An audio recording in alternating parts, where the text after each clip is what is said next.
Hi, it's Nathan and Sylvia from Oakcroft Films with another episode of Service Dog Tales. Sylvia's not allowed on this couch. Don't tell anyone. So a lot of the time when people with service dogs talk about experiences that they have, it starts to sound like a broken record because the script seems to not change much, and this episode is not much different than that. This week I dropped my laptop, and I had to take it to Best Buy because it wasn't starting up, and apparently we had to wipe the whole hard drive, so that really sucked. But while I was there, this happened. And by the way, you might recognize a few lines from this. So I'm standing in line at the Geek Squad, which is such an aspy name for an organization or group or whatever they are, and this guy starts eyeing me.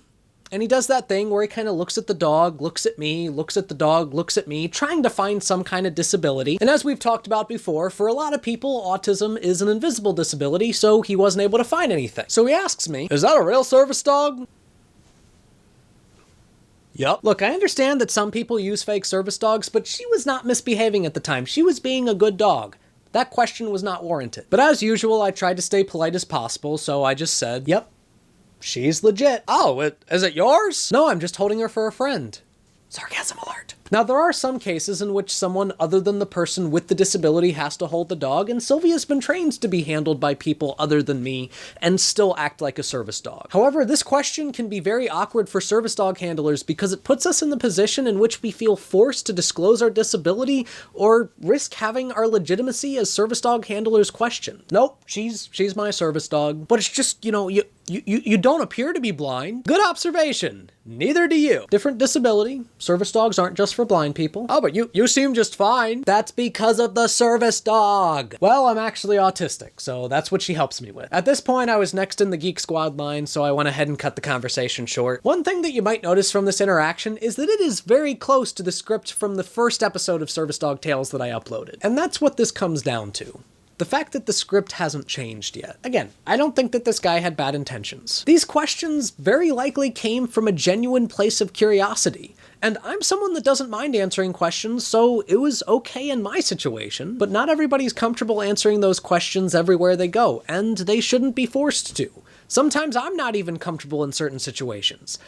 So here's the real solution to it. First off, we need to understand that although these kinds of questions are microaggressions do add up.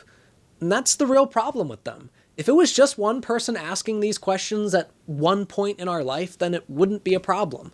But the fact that we get these questions over and over and over again is what makes it problematic. And the second solution is not that we should be discouraging curiosity, but rather we should be satisfying it before they find themselves in a situation in which they have the urge to ask someone questions that person might be uncomfortable answering. So here's a little New Year's resolution for y'all out there. Find 5 people, either family or friends, and educate them about service dogs. Talk to them about how some disabilities that service dog partners have are visible, and some of them aren't. Talk to them about how there's a lot of information that they can find about the various ways that a service dog can help someone online, and how that is a much better alternative to seeking information than actually stopping someone in the store who's trying to just buy groceries, especially if they're trying to buy pistachio ice cream. Because I'll say it again like I said it before, no one gets in the way of me and pistachio ice cream. Or if they know someone who has a service dog who has verbally expressed that they are comfortable talking about it, then by all means, talk to them. But make sure that the information is volunteered, not forced. Well, Happy New Year's, everyone. Thank you all for watching. That's today's episode. If you liked this video, please give it a like, a share. If you haven't already, subscribe to my channel. Leave a comment down below. Tell me what you thought. Check out some of my other stuff. And Sylvia and I will see you in 2018.